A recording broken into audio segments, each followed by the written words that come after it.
Merci Emmanuel et bonjour à tous.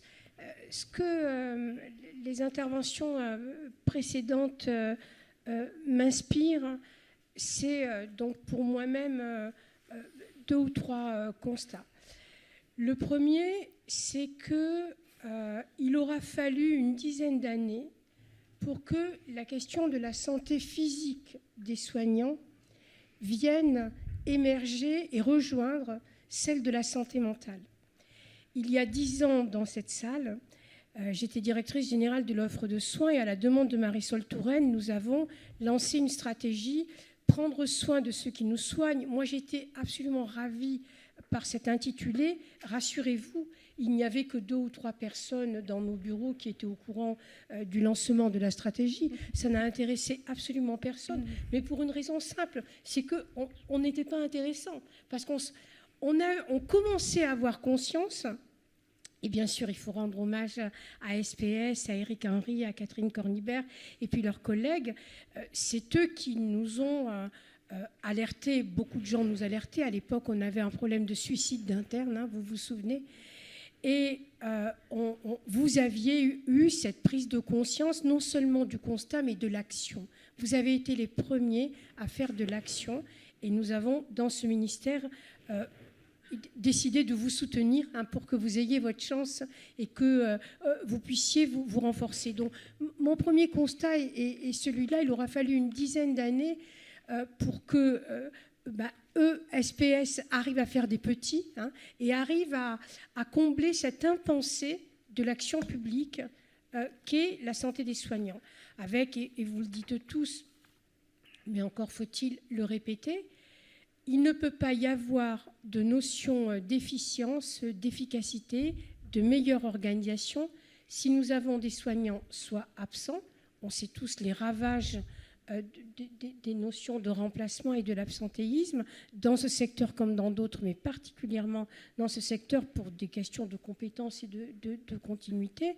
Et puis, si nous avons des soignants qui sont en présentéisme, c'est-à-dire ils sont malades, ils ne peuvent pas s'engager, mais ils viennent quand même parce qu'ils savent qu'il faut être présent. Donc, cette impensée, aujourd'hui, il commence à être comblé, et ça, c'est formidable.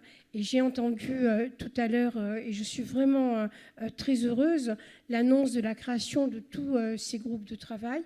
Il ne faut pas hésiter à associer à ces groupes de travail tous les partenaires publics et privés.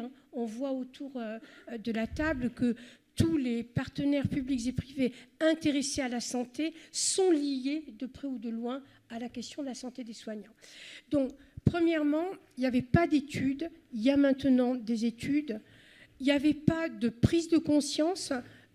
La santé mentale, elle a commencé à surgir par des événements dramatiques, il faut le dire, et pas par une vision globale. Aujourd'hui, on commence à avoir cette vision globale, mais mon deuxième constat, c'est qu'il faut maintenant travailler parce qu'il faut rentrer beaucoup plus dans des facteurs de motivation et d'engagement. Étienne vient de parler de la notion de management et d'organisation du travail. Moi, je pense qu'elle est fondamentale aujourd'hui dans la question de l'attractivité des professionnels de santé et leur fidélisation. Il y a 10 ans, on avait commencé à comprendre qu'il fallait faire de la formation au management. Et vous voyez d'ailleurs, la question de la santé des soignants, elle progresse, on va dire, dans la sociologie des organisations en santé, elle progresse en parallèle de la connaissance sur les questions de l'engagement au travail, du management et de l'organisation du travail. Ça, c'est assez intéressant. Donc, il faut qu'on arrive à travailler. Pourquoi ? Parce que, on le sait tous et vous le savez tous, il n'y a pas qu'une question de temps dans l'engagement des soignants pour préserver leur capital santé. Il y a d'autres choses qui relèvent de leur psychologie individuelle et puis d'une psychologie collective qui les amène à penser qu'ils sont très forts ou que leur capital santé, par la volonté et par la résistance, par la force de l'engagement et de la vocation, ça fera le reste. Donc Henri m'en parlait tout à l'heure en me disant, au moment du Covid, bah oui, je vais aller me vacciner, oui, je vais aller me vacciner. Je ne parle pas des platistes qui pensent que le vaccin ne sert à rien ou que la Terre est plate. Je dis les soignants, les professionnels de santé qui ont reculé parce que à la fois ils n'avaient pas le temps et puis à la fois ils étaient tellement forts qu'ils allaient combattre eux-mêmes le virus. Donc il faut travailler là-dessus. C'est pas, et je le dis aux étudiants parce que je les ai entendus tout à l'heure, ça n'est pas qu'une question d'argent. Bien sûr, c'est important, la rémunération, la reconnaissance, les conditions de travail, mais pas que. Parce que si vous passez à côté aujourd'hui de ces questions peut-être anthropologiques, sociologiques, de psychologie sociale, qui sont très importantes, il faut arriver à le craquer, ce sujet, à repenser la littératie en santé pour les soignants. Il faut la repenser parce qu'au fond, on a un double intérêt. D'abord, je le disais tout à l'heure, notre système de santé, l'humain est au cœur des organisations. Donc, si on ne les a plus, les humains, ou si on ne les a pas, on ne va pas pouvoir effectivement faire fonctionner notre système de santé en ville ou dans les établissements. Ça, c'est la première chose. Mais la deuxième chose, si on n'arrive pas à attraper une question de conscience pour un engagement dans la préservation du capital, comment eux vont pouvoir l'expliquer à nos citoyens. Et on sait bien, par exemple, sur les aspects de nutrition, on pourrait dire qu'il y a 3 catégories. Les professionnels de santé qui connaissent par cœur la théorie de ce qu'il faut manger, de ce qu'il ne faut pas manger, ceux qui connaissent mais qui ne se l'appliquent pas, et ceux qui connaissent, qui ne se l'appliquent pas, mais qui changent de 3e casquette le soir en disant aux mamans, voilà comment il faut faire manger vos enfants ou vos adolescents. C'est pas vrai, c'est impossible. Ça veut dire que s'ils connaissent, mais qu'ils ne se l'appliquent pas, forcément, ils n'ont pas les mots pour le dire, comme Catherine nous a dit tout à l'heure, qu'au bout de plusieurs dizaines d'années, elle avait accepté de considérer qu'il fallait qu'elle ait un médecin traitant. Tu as absolument raison et c'est important que tu l'aies dit. Bon, voilà ces choses-là. Dans ce que j'ai entendu également, mais pour le coup, ça fait de la transition avec la deuxième séquence de la table ronde, et c'est ce que SPS a apporté. Il me semble que si ça existait, on l'a en tout cas perdu dans la spontanéité des organisations, c'est les espaces de parole. Je crois que c'est vous d'ailleurs qui le disiez ce matin.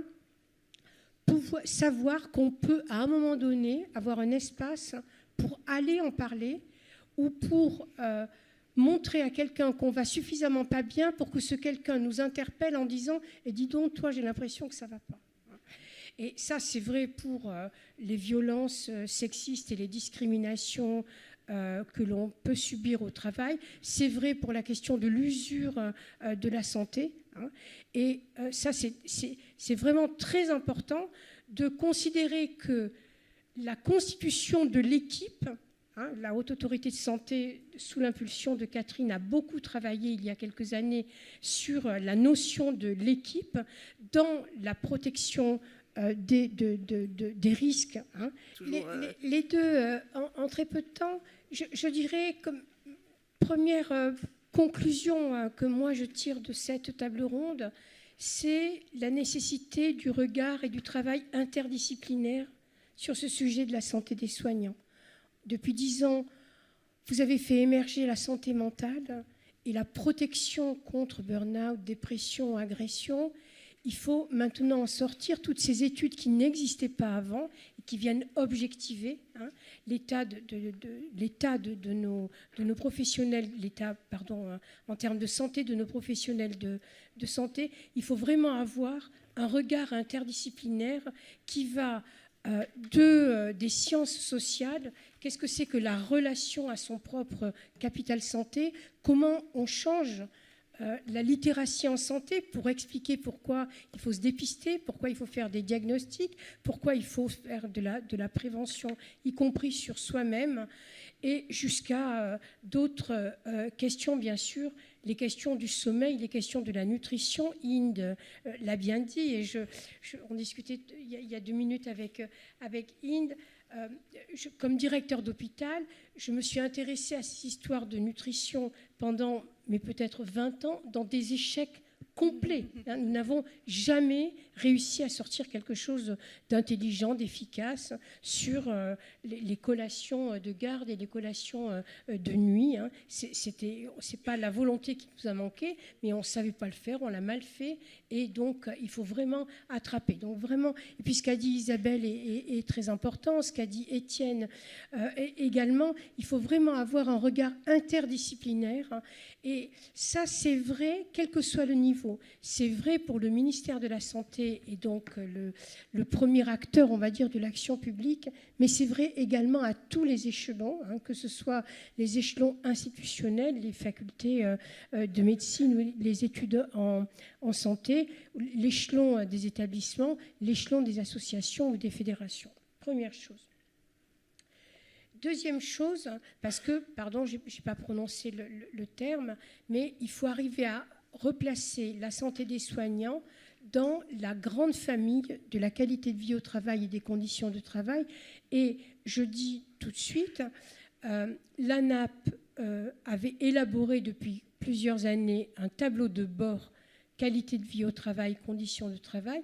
Il n'y avait pas les questions de santé, des professionnels de santé dans le tableau de bord. Osons le dire, parce qu'il faut que nous comprenions nous-mêmes que nous avons cranté en termes de prise de connaissance. Maintenant, bien sûr, ça y est, mais il est important que tout le monde fasse ces relations. Et c'est pour ça qu'il faut avoir cet abord interdisciplinaire et intersectoriel pour pouvoir mettre toute une série de catégories dans la santé aux soignants. Ça, c'est la première chose. La deuxième, il faut développer des offres spécifiques. Des offres spécifiques. Et il ne faut pas reproduire le même travers de notre système de santé, c'est-à-dire ne faire que du one-shot de soins. Il faut pouvoir introduire de la prévention. Et la deuxième chose qui me paraît la plus importante dans les offres de soins, on va dire, au sens large, à construire pour les professionnels de santé, c'est y introduire de la prévention et y introduire la confidentialité. Si demain, je vais me faire une radio dans mon établissement de santé, par le simple fait du système d'information, la confidentialité ne peut pas être respectée. Donc ça veut dire comme, alors je ne sais pas, les bazars de Vichy, j'ai trouvé ça hyper intéressant, mais donc vous l'avez déjà cité, il y a cette consultation spécifique qui a été faite par nos collègues de Foch, qui sont des consultations donc thématiques. Dedans, ils ont mis des pédicures, de la podologie, parce que quand on dit aux soignants de quoi avez-vous besoin pour protéger votre santé, finalement, ils sont beaucoup debout dans un certain nombre de métiers, et donc ils ont des déformations aux pieds, ils ont besoin de semelles spécifiques, et ce n'est pas le sabot standard qui va leur rendre service. Donc, dans cette consultation à Foch, le directeur m'a bien dit, un des éléments les plus importants, c'est la confidentialité. Et puis, il faut insister sur la prévention.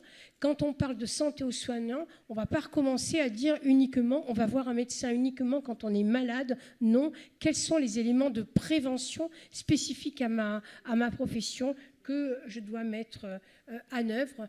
Et puis, troisième sujet, c'est un peu le regard de l'interdisciplinarité, mais c'est plutôt de la politique sociale. À l'ANAP, nous considérons que notre apport à la santé des soignants, il est avec cette formule générale qui consiste à considérer que l'humain est au centre de la performance des organisations, bien sûr, mais nous avons fait donc ces tableaux de bord dans lesquels nous avons inséré la question de la santé des soignants. Et puis, nous avons été chargés d'élaborer des guides sur des sujets qui sont fondamentaux pour briser la santé mentale et la sérénité des soignants, qui sont les sujets de comment on s'occupe de la petite enfance des professionnels de santé, c'est-à-dire comment, quand on est maire, quand on est directeur d'hôpital, quand on est directeur responsable ou simplement acteur dans une maison de santé pluriprofessionnelle, comment on s'occupe de la scolarisation comment on aide les collègues à prendre en charge la scolarisation de ces enfants. Donc, guide petite enfance là-dessus, guide logement également. Vous avez vu toutes les enquêtes sur les logements étudiants et puis les logements de tous nos jeunes professionnels qui n'ont pas assez de salaire pour pouvoir soit accéder à la propriété, soit tout simplement louer un logement décent, pas trop loin de leur lieu de travail. Donc, on est en train de préparer un guide logement et un guide mobilité. Et moi, je considère que toutes ces questions, elles sont également à positionner dans la santé des soignants. Merci Anne-Marie. Merci à tous.